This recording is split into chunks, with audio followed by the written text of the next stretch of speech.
AFTV, what do you make of it today? We got beaten by the champions of England last year. We had good signs, but we had a lot of bad signs as well, I think. It was a mix of both. Guendouzi, on the other hand, looked like an absolute talent. That guy did not stop running all game. And whenever there was a ball available to try and tackle, he was there. Whether that be deep or going forward, whether that playing a long ball through or even playing a chip pass. Guendouzi looks like an all-around good midfielder. But he's had a great pre-season as well. He's had a wonderful pre-season as well. But you do need to then be like, what is happening? Why is Ramsey playing like he is? Because Ramsey shouldn't be playing like he is on that contract. If he hasn't signed that contract, he should go to Europe somewhere. We don't know what's going on behind the scenes with the contract, do we? But we don't know what's going on. The contract could be close. It could be close. So, imagine if the contract's close to being signed, right? And they say to Ramsey, actually, you ain't playing until you signed it. He might get the ump and say, you know what?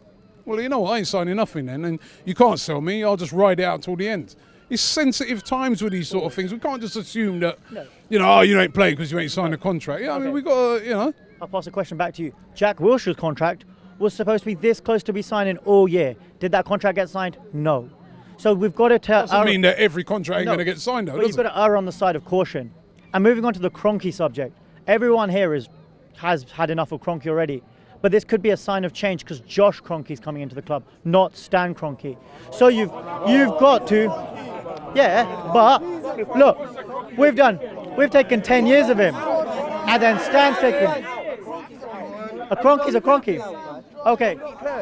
A Kroenke's a Kroenke. Josh, Sam, his name could be Chris, I don't care. If your surname is Kroenke, you're not good for this club. Simple as that. But everyone has talked about the loan of money. That is what every single business does in this climate. The interest rate is this low that big earners and big people, philanthropists or big wealth, can take loans on big amounts of money. They also spend as well. Is he spending enough? Let me ask you this. Did he invest enough money this summer in the squad? No, he didn't do it. What was required from a new regime was not spent. 50 million is, for me, a League Two value. Yeah, right? It's not a Premiership value to give.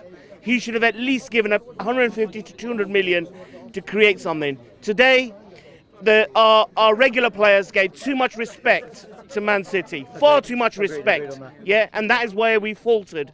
You played good in lots of ways, but we faltered. Whereas the young guys, the new ones, Guendouzi, Lichtsteiner, when he came in, like Lee said, when he came in, Maitland-Niles, all the Man City players were all over him. But when Lichtsteiner came in, stamped on Mahrez's heels, and he says, "I'm here. You ain't getting past me." Yeah, I agree with that. Right? Those sort of guys, and Socrates, any day, take a yellow card, any game, but you are not getting past me. And that is the kind of player I want now, with a serious mentality that you're not going to have to give them time. 100%. 100%. We have to give them time. It's not panic stations. A minute ago, he ain't giving time. Panic stations at the moment for me, yeah? But we do need to give them time. There is going to be Chelsea are going to be a step slightly down, but we've got to come with a higher mentality and say, look, we'll learn. This is our first game of the season. Learn and we carry on. Because we got West Ham. Jack knows how we play. He's going to be telling them all our little... Lucas Perez knows how to play. And he'll tell them all our secrets now. Yeah? So at the moment, they've been there. Lucas Perez has been there in the pre-season training. So he knows how Emery thinks. Yeah? So we've got those two tough games coming up next, and then I think we can hopefully settle down after these first 3-4 games, settle down and carry on. Can I make a point though about transfers? Why are we the only club that when we go to be a selling club, we get the most minimal amount of money for players? Lucas Perez, for example, he scored all right when he played for Arsenal, then went on loan, but he's not a £4 million player.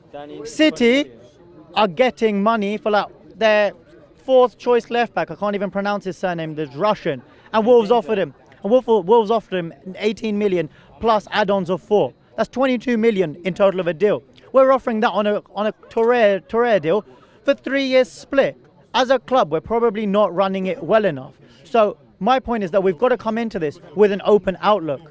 This is the first game of our season. We've got to come in and say, look, we got beaten by the better team on the day. We've got to take the mentality, take the training pitch and move it forward, and then go and say, look, Chelsea away next week. Let's go, play Guendouzi how he is, give him his thanks and, congratulate him for what he did.